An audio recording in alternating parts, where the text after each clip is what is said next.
오늘 설교 제목을 한번 읽어볼까요? 시작. 믿음은 보여주는 것입니다. 저는 살면서 이렇게 많은 것들을 경험하지만 볼 때마다 신기한 게 있어요. 세 가지만 꼽으라 그러면 정말 신기해. 뭐가 신기하냐면 비행기 탈 때마다 신기해.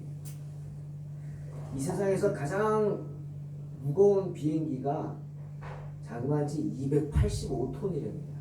그럼 1톤 트럭이 285대 우리 지나다니는 트럭들 작은 것들이 다 1톤이죠. 엄청난 무게죠. 그 285톤짜리 비행기가요, 막 도움닫기 하듯이 달려요. 여러분 비행기가 날 때 달리는 최고 속도가 얼마인 줄 아십니까? 이게 300에서 350km 시속. 꼭 하면서 어느 순간 붕 뜨잖아요. 그때 속도가. 신기해요. 그 무거운 게 어떻게 뜰까? 정말 신기한가? 여러분 안 신기하세요? 전 그거 볼 때마다 비행기 탈 때마다 너무 신기하고. 그리고 또 하나 신기한 거는 라디오예요. 텔레비, 핸드폰. 아니 라디오 요만한 깡통 같은 데서 주파수만 맞추면 음악이 나오는 거예요. 베토벤도 만나고 모차르트도 만나고 또 제가 좋아하는 그 안동역 분은 누굽니까? 진성인가? 그분도 만나고. 그냥 틀면 나오는 거예요. 정말 신기해요. 그런데 더 신기한 게 있어요. 더 놀라운 게 뭐냐면 사람들이요 이렇게 깜짝 놀라거나 무슨 큰 일을 당하면 뭐라 그럽니까? 아버지 하지 않습니까? 여러분 안 그러세요? 아이고 아버지 하잖아요. 아이고 아버지. 그게 그냥 아버지 찾는 게 아니죠. 예? 뭐 돌아가신 아버지 찾는 게 아니라 하나님을 아버지라고 부르는 거죠. 저만 그런가요 역시? 여러분 안 그러세요? 아버지 그러잖아요. 놀래가지고. 또 어려운 일을 당하면 아이고 아버지. 저는 셋 중에 이게 제일 신기해요. 비행기 뜨는 것도 라디오 나오는 것도 다 설명할 수 있어요. 비행기는 뭐 바람의 어떤 양력이라는 것 때문에 뜨는 거고 설명하자면 라디오는 뭐 주파수가 맞추면 무슨 전파의 힘에 의해서 나오는 거예요. 설명할 수 있어요. 과학적으로. 그런데 이 하나님을 아버지라고 부르는 건 뭐로 설명하겠어요? 설명할 수가 없어요. 아니 이해할 수도 없는 거예요. 그 마음에 신앙이 없는 사람은 도저히 이해 못해. 눈에 보이지도 않는 하나님을 그거 찾는 것도 신기한데 아니 보이지도 않는 하나님을 아버지라고 부른다? 이해 못하는 거죠. 그것뿐입니까? 여기저기서 자기 아버지가 돌아가신 것도 아닌데 아이고 아버지 하면서 통곡을 합니다. 눈물, 콧물 다 쏟고 막 통곡을 해요. 기도하는 거죠. 그러고는 이내 기쁨으로 충만해집니다. 세상 무너진데 다 죽어가던 사람이 막 아버지 아버지 하고 울면서 기도한 후에 어떻게? 새 힘을 얻습니다. 신기해요. 이걸 어떻게 표현합니까? 그렇죠? 그런데 우리는 이걸 뭐라 그래요? 믿음이라고 그래요. 믿음. 뭐라고 표현해요? 믿음. 뭐라고 그런다고요? 믿음. 믿음이라고. 우리에겐 이런 믿음이 있기 때문에 눈에 보이지 않는 하나님을 바라볼 수 있고 우리에게 이런 믿음이 있기 때문에 하나님을 아버지라고 부를 수 있는 거예요. 우리는 알죠. 그게 하나님의 은혜라는 걸 알죠. 뭐 이미 하늘나라에 계신 줄 저는 확신하니까 또 한 번 말씀드립니다. 우리 지난 8월 5일에 우리 조순영 성도님 병상 세례 처음으로 제가 한번 드렸잖아요. 저는 그 생각할 때마다 아마 그분 제가 천국에 가면 저를 제일 많이 먼저 맞아주실 줄로 믿습니다. 환영해 주시겠죠. 제가 전한 복음으로 영접하고 또 세례도 받고 그랬으니까 저를 기쁘게 맞아주시겠죠. 그런데 그분은 또한 제 마음속에 평생 기억될 겁니다. 아마 간증거리로 남을 거예요. 63년 동안 주님을 모르던 분이에요. 그냥 알아도 이 정도였겠죠. 여기가 교회구나. 저 사람이 목사구나. 뭐 그 정도죠. 그건 뭔지 아세요? 저 지구 반대편에 북극이라는 데가 있다? 안 가봤지만 알아요. 거기는 얼음이 녹지 않아. 그 정도하고 똑같은 거예요. 그런 분이 그렇게 모르던 분이 목사를 만나기를 사모하고 복음 듣기를 사모하고 복음을 듣고 주님을 영접하고 63년 평생 처음 하나님을 아버지라고 고백할 수 있는 거, 제가 목사긴 하지만 신기합니다. 신기해요. 어떻게 이럴 수 있지? 놀랍습니다. 더군다나 병상 세례까지 받았어요. 이걸 어떻게 이성적으로 설명할 수 있겠냔 말이에요. 그분의 그 믿음이란 걸 우리가 어떻게 설명하냐고, 다른 사람한테. 암으로 극심한 고통 속에서 갔을 때도 어디 누울 줄 몰라가지고 막 몸을 가누지를 못해요. 고통 속에서. 숨도 몰아쉬고 가까스로 한편 손 잡고 한편 그 침대를 잡고 누워있는데 그분에게 복음을 전하자. 그 복음을 듣더니 영접기도 하겠냐니까 하겠다 그러죠. 같이 저 따라서 영접기도 하다가 하나님을 뭐라 그래요? 아버지라고 고백하죠. 야, 이게 어떻게 설명할 수 있는 거예요? 세례받기 전에 우여곡절 있었지만 그러시잖아요. 목사님, 나 같은 사람이 세례받아도 됩니까? 이게 뭐예요? 이게 회개예요. 이게 회개입니다, 여러분. 나 같은 사람, 이게 뭐예요? 나는 하나님께 나갈 수 없는 사람이다. 죄인이라는 거죠. 나 같은 사람. 세례받을 수 있다. 이게 회개지 뭡니까? 받을 수 있다. 아니, 하나님 원하신다고. 평생 주님 없이 내 마음대로 살았어요. 이제 병들었어요. 죽음이 코앞이에요. 천국이 보입니다, 여러분. 죽음을 앞두면 지옥이 보이든 천국이 보이든 보이는 거예요. 천국 가기 사모하는 마음이 생깁니다. 그런데 부끄러워요. 왜? 두려워요. 평생 내 멋대로 살았지. 그 순간 낮아지고 겸손해지고 죽음을 앞둔 마지막 순간 그 마음을 누가 주셨냔 말이죠. 그게 믿음 아닙니까? 하나님 앞에 겸손해지는 마음이 믿음이죠. 나 같은 사람, 이게 믿음 아닙니까? 그 간절함 누가 주셨죠? 하나님이 주신 거예요. 그러니 이게 은혜가 아니고 무엇이겠습니까? 사랑하는 성도 여러분, 믿음은 이런 거예요. 믿음은 현실의 아픔도, 미래에 대한 불안함도, 죽음의 공포도 다 이기게 합니다. 믿음은 그 영혼을 살리게 합니다. 죽어가던 영혼에게 소망 주는 거예요. 그렇게 믿음과 함께 역사하는 게 뭐예요? 은혜입니다. 은혜. 여러분 1+1 좋아하시잖아요. 저도 마트 가면 1+1 없는 찾아요. 지금 뭐 기사 보니까 그것도 다 속임수라 그러더라고요. 올려놓고 1+1 한다. 아니, 그래도 좋아. 1+1은 좋아요. 은혜는 믿음에 따라오는 1+1. 여러분이 믿음을 갖는 순간 1+1으로 여러분에게 하나님의 은혜가 무조건 임하는 줄로 믿으시기를 주의 이름으로 축원합니다. 불신자들에게 믿음을 어떻게 설명하겠냐? 믿음? 설명할 수 있는 게 아닙니다. 아니, 설명하려고 해서는 안 돼요. 믿음은 설명하는 게 아니라 뭐예요? 보여주는 것입니다. 보여주는 것. 이제 하나님 품에서 안식을 누린 조순영 성도처럼 나의 변화된 모습을 보여주는 것입니다.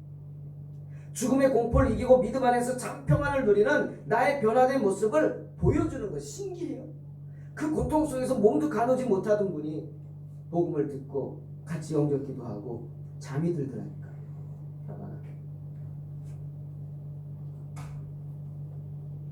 지금 이 안에는 공기가 있죠. 그죠? 눈에 보이시나요? 안 보이죠? 공기가 있어요, 없어요? 어떻게 아세요? 눈에 보이지도 않는데 만질 수도 없고 어떻게 알죠? 내가 지금 숨쉬고 있잖아요. 내가 살아 숨쉬고 있는 것, 공기가 있다는 증거 아닙니까? 보여줘야 돼. 공기가 있는 거 보여달라고. 그럼 뭐라 그래요? 날 봐라 그러면 돼요. 내가 살아있잖아. 당신이 숨쉬고 있잖아. 설명할 거 없어요. 보여주면 되는 거예요. 믿음도 마찬가지입니다. 설명하려고 하면 안 되고 설명할 수도 없지만 보여줄 수 있는 거예요. 나를 봐라. 믿음으로 사는 나를 보라. 믿음의 행동으로 보여주면 되는 거예요. 믿음이 뭐예요? 히브리서 11장 1절에 바라는 것들의 실상이라 그랬어요. 바라는 것 헬라 말로 엘피조라는 단어를 씁니다. 이것은 뭐냐면 확신한다는 뜻이에요. 확신하는 것의 실상, 실제 모습이라는 거죠. 믿음은요, 주님의 은혜와 더불어 1+1으로 나타나는 것이지만 동시에 또한 뭐가 따라다녀요? 항상 소망이 함께합니다. 소망. 당장 지금 이루어지지 않았어요. 하지만 우리가 얻기를 바라고 확신하기 때문에 우리는 항상 어떻게 해야 돼? 소망해야 되는 겁니다. 믿음은 1+1으로 뭐가 온다 그랬죠? 은혜가 온다 그랬죠. 여러분이 믿음을 갖는 순간 하나님의 은혜가 확실히 따라오는 줄로 믿으시기를 주의 이름으로 축원합니다. 한 강도가 있었어요. 도둑은 물건만 훔치죠. 강도는요 나빠요. 왜? 상해를 가해요. 사람을 다치게 하고 사람에게 해코지 하고 심지어 사람을 죽이기도 해요. 그게 강도예요. 얼마나 악하면 십자가에 달려 죽겠습니까? 주님 십자가에 달리실 때 양편 두 강도가 있었어요. 성경을 보면 처음에 두 강도 다 주님을 조롱하고 욕하고 하나님 원망하고 난리가 났어요. 그런데 어떻게 된 일인지 마지막 순간에 죽기 바로 직전에 한편 강도가 그 마음을 바꿉니다. 그래서 주님을 조롱하는 다른 편 강도를 책망하죠. 막 조롱하는 강도를 보고 야 이 사람아 그만하라. 넌 흉악한 죄를 너나 나나 흉악한 죄를 짓고 죽는 주제에 무슨 저분을 책망하냐. 우린 죽을 죄를 졌지만 저분은 무슨 죄를 지었냐. 그러면서 한편 강도를 책망합니다. 그러더니 부끄러움을 무릅쓰고 주님께 부탁하잖아요. 예수여 당신 나라 임하실 때 나를 생각하소서. 뭡니까? 회개. 마지막 순간에 자기 죄를 회개하고 주님 바라보고 주님께 구원을 요청하는 거예요. 너무나 부끄러워서 나 천국 가게 해주세요. 말은 못하지만 그래도 하나님의 손을 붙잡는 거예요. 옷자락이라도 손 대려고 하는 그 여인처럼 주님 붙잡는 거예요. 당신 나라 가면 나를 어떻게? 기억해달라. 얼마나 겸손한 고백입니다. 주님 그 청을 들어주시잖아요. 진실로 내게 이르노니 오늘 내가 나와 함께 어디 있으리라? 낙원에 있습니다. 누가복음 23장에 나오는 부끄러운 구원받은 한편 강도의 이야기입니다. 기가 막히죠 여러분. 전 이야기 들을 때마다 기가 막혀요. 왜? 평생 자기 멋대로 살았어요. 많은 사람들 괴롭혔어요. 해코지했어요. 때려 죽이기도 했을 거예요. 근데 마지막 순간에 어찌된 일인지 변화가 돼서 자기 믿음 고백하고 낙원으로 초대받습니다. 기가 막히죠. 야, 나도 이렇게 멋대로 살다가 마지막 순간에 그런 생각 혹시 하시지 않으세요? 부끄러운 구원이죠, 그래도. 하지만 이게 뭐예요? 주님의 은혜입니다. 믿음은 뭐가 따라온다고요? 은혜가 따라온다. 주님이 그 사람에게만 기회 줬겠냐고요? 아니죠. 둘 다에게 기회를 줬을 거예요. 같은 상황에서 같은 모습을 바라봅니다. 주님을 바라봅니다. 그런데 어떤 사람은 자신의 죄를 돌아보고 회개하고 구원받는데 어떤 사람은 끝까지 정말 악다구니를 쓰면서 사람들 저주하고 인생을 저주하고 하나님 원망하고 그리고 지옥길을 떨어집니다. 그러니 이게 은혜가 아니고 무엇이겠어요? 자그마한 믿음이라 할지라도 하나님의 은혜가 1+1으로 함께하는 것. 또 믿음은 뭐가 동행하냐면 소망이 동행하는 것이다. 그죠? 믿음은 보지 못하는 것들의 증거라고 히브리서 11장에 말하죠. 믿음은 뭡니까? 눈을 뜨게 하는 거예요. 우리의 다른 눈, 어떤 눈? 영안이라고 표현하죠. 믿음의 눈, 영적인 눈입니다. 세상의 눈으로는 볼 수 없는 것들을 바라볼 수 있게 하는 게 영안이죠. 믿음의 눈이죠. 여러분 초대교회가 얼마나 어려웠어요. 제사장의 무리들이, 유대인들이, 로마인들이 어떻게든 예수 믿는 사람들 잡아 죽이려고 혈안이 돼 있었잖아요. 다들 꼭꼭 숨어 살았어요. 멀리 도망가기도 하고. 그러니 경제적으로도 얼마나 어려웠겠어요. 핍박이 많은 거예요. 그때 그 핍박 가운데서 신앙생활하는 사람들을 긍휼히 여기고 돕기 위해서 교회 운영하는 것 자체가 너무 어려운 것을 보고 스스로를 헌신한 사람이 있어요. 바로 사도행전 4장 36절에 나오는 바나바라는 사람. 이 바나바는 자기에게 있는 밭을 팔았죠. 그래서 교회를 섬겼어요. 귀하죠. 밭을 팔았다? 작지 않은 돈일 겁니다. 그냥 헌금 정도가 아니란 말이에요. 그런데 어떻게 그런 일을 할 수 있었어요? 그런 헌신을 어떻게 할 수 있었냐? 믿음이죠. 바나바에게 영안이 열렸을 거예요. 주님 말씀하셨죠. 마태복음 6장 20절에서 너희를 위해서 보물을 하늘에 쌓아두라 그랬어요. 거기는 좀이나 동록이 해하지 못하고 도적이 구멍을 뚫지 못하고 도적질도 못한다. 바나바는 그 말씀을 믿고 살았을 거예요. 자기가 할 수 있는 게 뭘까? 지금 교회가 형편이 어려운데 내가 뭘 할 수 있을까? 하다가 자기에게 있는 밭, 그것을 팔아서 교회를 섬기고 성도들을 섬기는 거예요. 하늘에 놀라운 상급이 쌓이는 줄로 믿습니다. 믿음은요, 이렇게 바나바처럼 보여주는 거예요. 보지 못하는 것들의 증거이기 때문이죠. 내가 가진 증거를 보여줘야 돼요. 육신의 눈으로 볼 수 없는 것들, 마음의 눈을 열어 보게 하기 때문에 믿음으로 행하는 나의 모습을 보여주어야 하는 것이 우리의 믿음입니다. 누가복음 17장을 보니까 주님이 사마리아와 갈릴리 사이에 한 촌으로 들어가셨어요. 그런데 멀리서 문둥병자 10명이 소리 지르는 거예요. 예수님, 우리 불쌍히 여겨달라고 소리 지르는 거예요. 다가오지는 못하면서 멀리서 소리 지르는 거예요. 왜 못 다가오니까? 다가오다가 돌 맞아 죽을 수 있기 때문에. 문둥병은 전염병이라 율법에도 있잖아요. 돌 던질 만큼만 오라고. 만약 자기에게 다가오는 걸 보고 돌을 던져서 맞아서 죽었다? 살인죄가 아니라고요. 왜? 문둥병자들은 사람이 아니거든요. 더 이상 사람이 아닌 거예요. 사람 취급당하지 않는 거예요. 그 다가오지 못하고 멀리서 살려달라고 부르시는 거예요. 그런데 주님이 뭐라 그러셨어요? 그들을 만나지도 않으시고요. 멀리 있는 그들을 바라보시고 이렇게 말씀하세요. 누가복음 17장 14절. 가서 제사장들에게 너의 몸을 보여라. 이게 무슨 소리예요? 문둥병자들이 정말 드물지만 혹시나 문둥병이 나으면요, 바로 집에 못 갑니다. 어떻게 믿고 받아들여요, 사람들이, 동네 사람들이. 그래서 문둥병자들은 먼저 반드시 제사장을 찾아가요. 제사장에게 자기가 나은 것을 보여주고 제사장이 다 검사해. 그래가지고 나았다 그러면은 증서를 써줍니다. 너 병 나았다. 그 증서를 가지고 집으로 가야 동네에서 받아주는 거예요. 그러니까 주님이 가서 너희 몸을 제사장에게 보이라, 이 말은 뭐냐면 그들의 믿음을 시험하는 거예요. 내 말을 믿고 가면 너희 병이 나을 것이다, 이 말씀이죠. 그것도 놀라운 얘기 아닙니까? 야, 뭐 내 어떤 증상이 있는 것도 아닌데 가라고. 그 말씀을 믿고 간다? 여러분 그러실 수 있을까요? 놀라운 믿음이죠.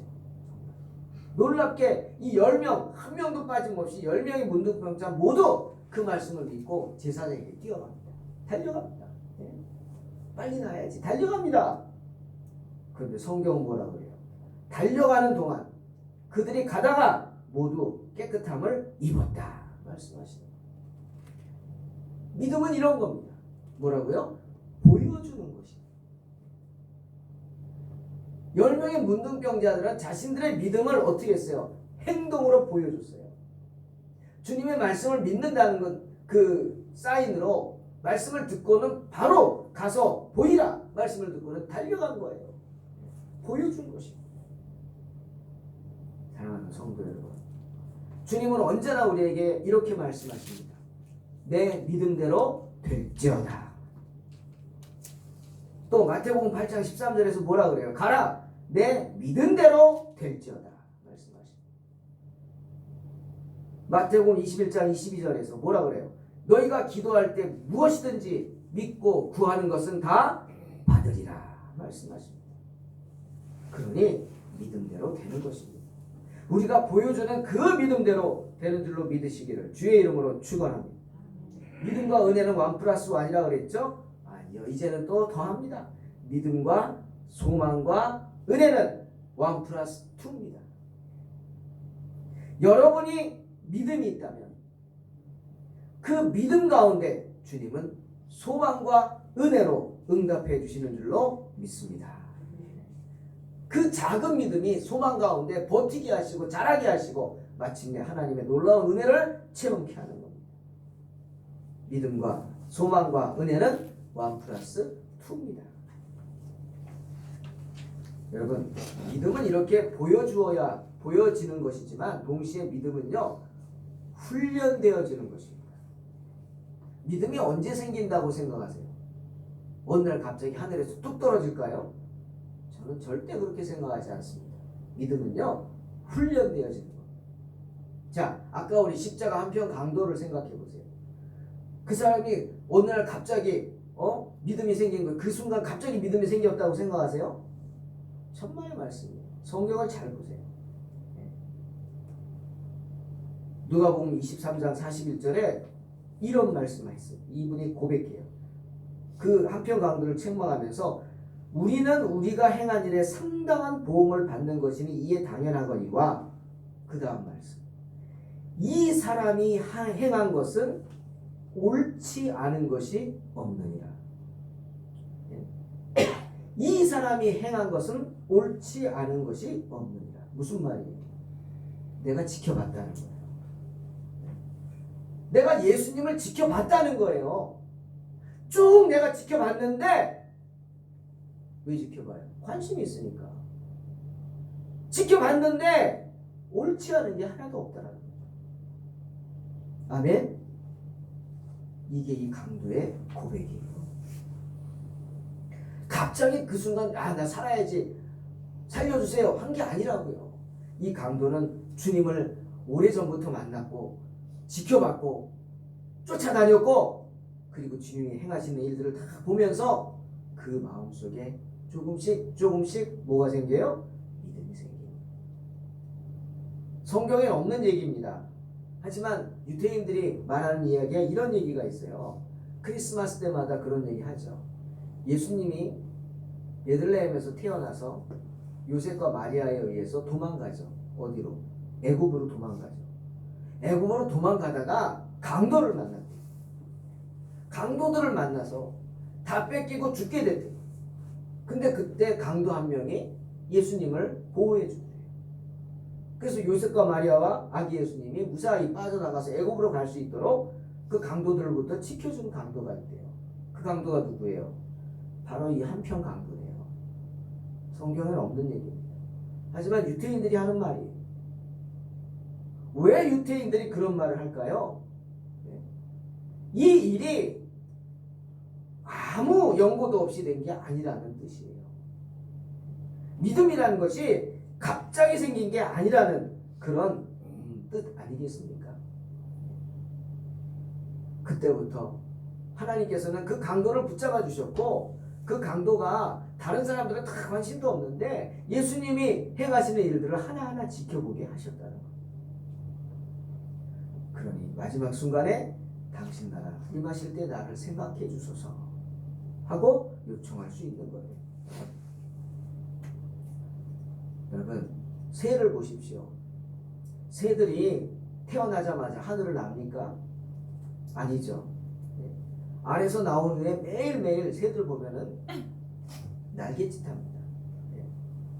날개 털도 없는데 계속 날갯짓 합니다. 왜 한 거예요? 어깨 힘을 늘리기 위해서 하는 거예요. 수시로 그 좁은 둥지에서 막 허덕거리면서 날갯짓을 합니다. 연습하는 거예요.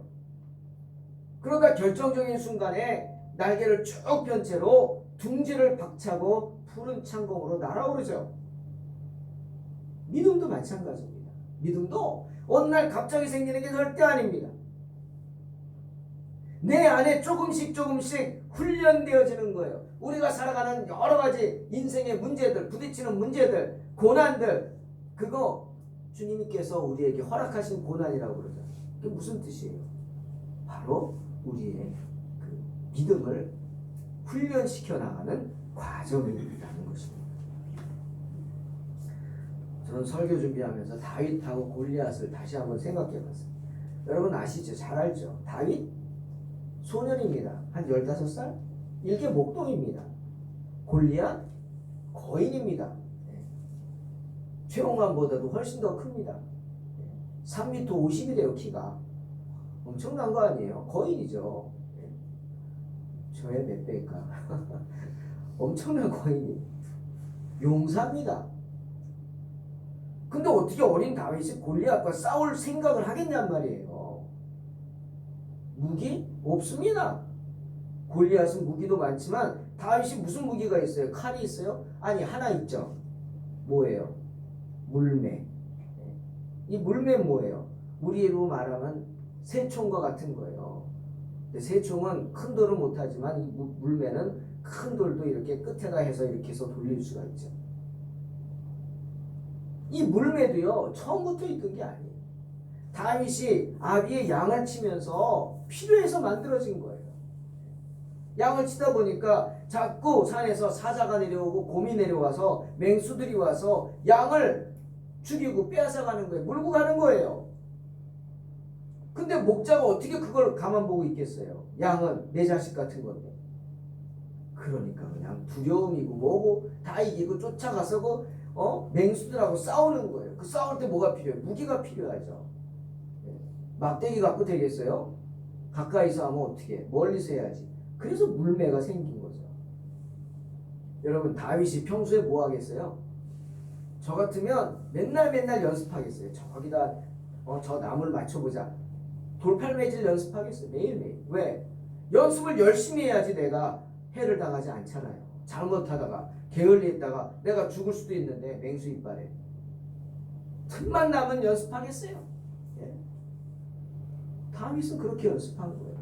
그것뿐입니까? 실전도 있겠죠. 실제로 곰이나 사자가 오면 물매를 들고 두려움 있지만 담대하게 나가겠죠. 나가면서 뭐 하겠어요? 기도해야죠. 하나님을 아는데 하나님 도와주세요. 하나님 도와주세요. 하나님 도와주세요. 저도 교회를 개척하고 힘들 때마다 그렇게 기도했어요. 하나님 이번만 도와주세요. 근데 이번만이 한 번이 아니라 몇 번이 계속되더라고요. 이번만 도와주시면 더 열심히 잘할게요. 하나님 이번만 도와주세요. 그게 뭐 이번만이 아니라 여러 번 되니까 문제지만 그렇게 기도하는 거예요. 다윗도 그러겠죠. 하나님 이번만 도와주세요. 저놈만 잡게 해주세요. 저놈만 잡게. 매번 곰이 달려들고 사자가 달려들면 물매를 들고 나가서 이번만 도와달라고 하나님께 기도했습니다. 나에게 주님 승리를 주시면 내가 진짜 하나님 살아계신 걸 알겠습니다. 여러분 그렇게 기도 안 하세요? 저도 그렇게 기도하거든요. 하나님 이번만 도와주시면 진짜 내가 하나님이 기뻐하시는 줄 알겠습니다. 내가 하는 일을 하나님이 기뻐하시는 건 줄 알겠습니다. 내가 하는 일을 하나님이 정말 도와주시고 하나님이 살아계신 줄 내가 믿겠습니다. 뭐 이러면서 기도하잖아요. 다윗도 그런 거. 하나님은 그럴 때마다 다윗에게 승리를 주셨고 그럴 때마다 다윗의 믿음은 어떻게 조금씩 자라납니다. 큰 놈이 와도 이제 두렵지 않은 거예요. 왜? 너보다 조금 작았지만 그 놈도 내가 보냈어. 너도 일로 와. 덤비겠죠. 골리앗 좀 클 뿐이에요. 다윗이 그러잖아요. 사울이 다윗이 그렇게 말하니까 아비가 이제 보내서 전쟁터 갔더니 아니 이스라엘 군은 다 숨었어. 왜 숨었나 봤더니 거인 골리앗이 나와서 막 한마디 하니까 무서워서 다 숨은 거예요. 근데 그 거인 골리앗이 하는 말을 들어보니까 기가 막혀요. 하나님을 저주하고 욕하고 이스라엘 하나님 군대를 욕하는 거예요. 다윗이 분이 났죠. 저 짐승만도 못한 놈이 뭔데 하나님을 욕하냐고 막 분이 나가지고 내가 가서 싸우겠다고 달려들어요. 그걸 보고 사울이 기가 막히죠. 야 너는 소년이야. 너는 아이야. 쟤는 용사야. 너 칼도 없잖아. 그때 다윗이 뭐라 그럽니까? 맞다고. 하지만 나에게는 하나님이 계시다. 내가 들에서 양을 칠 때 곰이 달려들고 사자가 달려들고 맹수가 달려들 때 내가 달려들어서 그놈들을 돌로 때려 부시고 찢어 죽이고 그랬다. 하나님 도와주셨다. 그러면서 이런 말합니다. 저놈도 그런 짐승 중에 하나같이 될 것이라. 내가 찢어 죽이겠다는 소리 아닙니까? 이 담대함이 어디서 나와요? 믿음의 훈련을 통해 나와요. 계속해서 훈련해 왔잖아요. 조금 더 센 훈련, 조금 더 세게. 여러분 그렇지 않습니까? 여러분 삶의 고난이요, 웬만한 건 이제 겁 안 나지 않으세요? 훈련이 돼서 그런 거예요. 내가 지난번 당한 것보다 조금 더 세게 온 거면 조금 망설일까? 그렇지 않으면 그냥 넘어가는 거예요. 다윗이 그랬습니다. 사랑하는 성도 여러분, 믿음은 훈련되어지는 것입니다. 사울이요, 그런 다윗이 너무 기특해가지고 야, 너 무기 없지? 내 거 가져가. 그래가지고 자기 군복을 벗어서 입힙니다. 자기 노투구를 벗어서 씌웁니다. 너 칼도 없지? 자기 큰 칼을 갖다 줍니다. 근데 다윗이 가만히 있는데 막 갖다 군복을 입히고 투구를 씌우고 칼을 들고 그러니까 해보니까 이게 돼요, 안 돼요? 맞지도 않을 뿐더러 소년이 익숙하지도 않잖아요. 그러니까 안 되겠다 싶어서 벗어버립니다. 안 되겠습니다, 이거. 제가 익숙하지 않습니다. 안 됩니다. 맞지 않습니다. 그러더니 다윗이 어떻게? 그냥 가는 거예요. 늘 하던 대로. 손에 뭘 들고? 막대기 들고. 목자는 다 막대기 있잖아요. 그리고 허리춤에 뭐가 있어요? 물매차고 가는 거예요. 가다가 냇가에 가서 돌멩이, 작은 돌멩이 5개 줍습니다. 뭐예요? 물매 넣을 돌멩이에요. 그리고 칼과 단창으로 무장한 용사 골리앗을 향해 당당하게 가는 거예요. 사랑하는 성도 여러분, 믿음은요 특별히 얻어야 되는 게 아닙니다. 주님 뭐라 그랬어요? 너희에게 감당할 시험밖에는 너에게 당한 것이 없다 그랬어요. 그 의미가 뭔지 아세요? 하나님은요 우리 안에 믿음이 자라게 하십니다. 그 자란 믿음 이상의 믿음을 우리에게 요구하지 않는다는 거예요. 또 혹시 그래서 넘어질 때는 또 피할 길도 주신다고 했어요. 그게 하나님의 마음입니다. 다윗은 이 물매를 통해서 훈련됐잖아요. 물매 돌리면서 곰도 쫓고 사자도 쫓고 여러 번, 한두 번이 아니잖아요. 너 골리앗, 너도 그놈들과 같을 거다. 그 짐승 중에 하나같이 될 거다. 이러고 나가는 겁니다. 너는 칼과 창과 단창으로 내게 오지만 나는 만군의 여호와 하나님의 이름 곧 내가 모욕하는 이스라엘 군대 하나님의 이름으로 내게 가노라.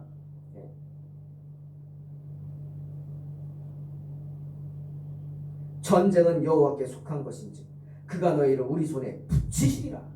당당하게 외치면서 나아갑니다. 여러분 2개도 필요 없었어요. 돌 하나만 됐어요. 돌멩이 하나, 돌멩이 단 1개로 다윗은 골리앗을 쓰러뜨렸고요. 기절시킨 거죠. 뭐 머리 맞춰가지고 칼이 없으니까 쓰러진 골리앗의 칼을 뺏어다가 그의 머리를 잘라서 죽여버립니다. 다윗은 소년입니다. 닭의 목을 비트는 것도 이거 쉽지 않거든요. 옛날 국민학교 다닐 때 초등학교 때 개구리 해볼 때 그거 얼마나 아무나 못하잖아요. 서로 미루잖아요. 네가 해라 네가 해라. 개구리 하나 해부하는 것도 못하는데 사람의 목을 자르는 게 그게 쉽겠습니까? 어린 소년이. 그런데 담대히 행합니다. 왜? 그만큼 하나님의 분노로 가득 찼기 때문에. 다윗의 믿음. 사랑하는 성도 여러분, 제가 성경에서 가장 좋아하는 말씀이 있어요. 로마서 10장 10절. 사람이 마음으로 믿어 의에 이르고 입으로 시인하여 구원에 이르느니라. 말씀. 마음으로 믿은 것 입술로 시인하라는 것. 믿음은 뭐예요? 보여주는 것입니다. 할렐루야. 믿음은 보여주는 것이에요. 지난 10월 4일 중앙일보에 난 기사입니다. 미국 텍사스주 댈러스 지방법원에서 증인석에 앉아있던 블렌트라는 18살의 10대 흑인이 눈가에 흐르는 눈물을 닦으면서 떨리는 목소리로 판사에게 부탁을 합니다. 판사님, 가능할지 모르겠지만 제가 그녀를 안아도 될까요? 판사가 망설입니다. 그러니까 제가 그 동영상을 봤는데 울먹으면서 플리즈 합니다. 플리즈. 간청하는 거. 그녀를 안아야 되겠다. 시간이 한 1분 정도 흐르고 고민하는 판사가 허락합니다. 그러자 그가 증인석에서 내려와서 한 여성을 꼭 껴안습니다. 그 여성 역시 블렌트를 껴안고는 계속해서 소리내며 흐느낍니다. 법정에서 흔히 볼 수 있는 모습이 아니죠. 왜? 이유가 뭔지 아세요? 블렌트가 한번 안아보고 싶다고 한 사람이 이 블렌트의 형 보톰진 26살짜리를 총으로 쏴 죽인 범인이기 때문에. 형 보톰이 지난 9월에 이 범인 전 여성 경찰이었대요. 앰버 가이거. 앰버 가이거라는 31살짜리가 쏜 총에 맞아 죽었습니다. 어떻게 된 거냐면 가이거는 이 형 보톰이 사는 아파트 바로 위에 사는 여인이에요. 윗집이에요. 윗집. 그런데 남자친구하고 문자하고 뭐 하다가 층을 헷갈려가지고 밑에 층을 간 거예요. 밑에 층에 가니까 어찌된 일인지 문이 조금 열려있단 말이죠. 깜짝 놀라서 들어가 보니까 웬 흑인 청년이 소파에 누워가지고 아이스크림 먹으면서 텔레비 보고 있더래요. 그래가지고 미국 사람들은 총 갖고 다녀요. 도둑으로 강도로 알고는 누워있는 보통을 총으로 쏴 죽인 거예요. 기가 막힌 일이죠. 자기 집도 아닌 남의 집에 가서. 보통은 그 회계사래요. 회계사. 아주 유망한 청년이었다는 거죠. 그 집의 자랑이죠. 기가 막힌 일이죠. 전도 유망한 젊은 청년이 한 전직 경찰의 실수로 그것도 자기 집에서 죽임을 당합니다. 근데 오늘 지금 그 동생 블렌트는 놀랍게 형의 원수인 가이거에게 용서의 손길을 내밀면서 이렇게 말하는 겁니다. 당신이 진정으로 뉘우친다면 나는 용서할 수 있습니다. 또 당신이 신에게 귀의한다면 신에게 당신을 용서해달라고 빌겠습니다. 당신을 다른 누구와 마찬가지로 사랑합니다. 우리 형처럼 썩어 문드러지라고 말하고 싶지 않습니다. 당신에게 시련이 선고되지 않길 바랍니다. 아마 우리 형도 당신이 예수님을 영접하기를 간절히 바랄 것입니다. 그리고 판사에게 말하는 거예요. 가능할지 모르지만 판사님, 제가 그녀를 안아도 될까요? 그리고 1분간 그녀를 껴안고 함께 울었다고 합니다. 법정은 물론 눈물바다가 됐죠. 판사도 자리에서 일어나서 내려와서 가이거를 껴안고 블렌트 어머니 앨리슨을 껴안았습니다. 아직은 10대인 청소년, 그런 청소년 블렌트가 보여준 이 그리스도의 사랑, 그의 믿음이 바로 행동으로 나타난 거 아닙니까? 그의 행동, 믿음의 행동, 그가 보여준 믿음의 행동이 이 달레스 지역을 난리나게 만든 거예요. 블렌트의 그 믿음의 행동으로 인해서 상처가 아니고 살인자를 향한 원망이 아니라 주님을 향한 찬양이에요. 주님의 놀라운 은혜가 전해집니다. 사랑하는 성도 여러분, 믿음은 자라는 것입니다. 그리고 믿음은 훈련되어지는 것입니다. 그리고 믿음은 이 소년 블렌트가 한 것처럼 보여주는 것입니다. 오늘 사도 바울 데살로니가 교회를 향해서 말하잖아요. 그 믿음이 자라는 모습을 축복한다고 칭찬합니다. 마게도냐 지역과 아가야 지역의 모든 믿는 자들의 본이 되는 교회라고 극찬을 합니다. 그들을 칭찬한 이유가 뭔지 아세요? 이 데살로니가가 우상으로 아주 만연된 곳이에요. 박해가 아주 심한 지역이에요. 그런데 그런 곳에서도 믿음을 잃지 않고 서로 아껴주고 서로 사랑하는 모습, 그 풍성한 사랑의 배품, 그것을 행동으로 보여준 그 데살로니가 교회 교인들의 믿음을 칭찬하는 것. 사랑하는 성도 여러분, 때론 우리가 고난을 당합니다. 하지만 그 고난이 다윗의 물매와 같이 우리를 훈련하는 도구라는 사실을 믿으시기를 주의 이름으로 축원합니다. 그 고난을 믿음으로 잘 견디십시오. 여러분의 믿음을 그래서 하나님 앞과 사람 앞에서 보여주시는 복된 성도가 되시기를 주의 이름으로 축원합니다. 기도하겠습니다. 하나님 감사합니다. 부족한 저희들에게 믿음의 믿음을 더하여 주셔서 하나님 앞에 우리의 믿음을 보여줄 수 있는 복된 성도들이 되게 하여 주시옵소서. 예수님의 이름으로 기도하옵나이다. 아멘. 승세가 그래서 찬송가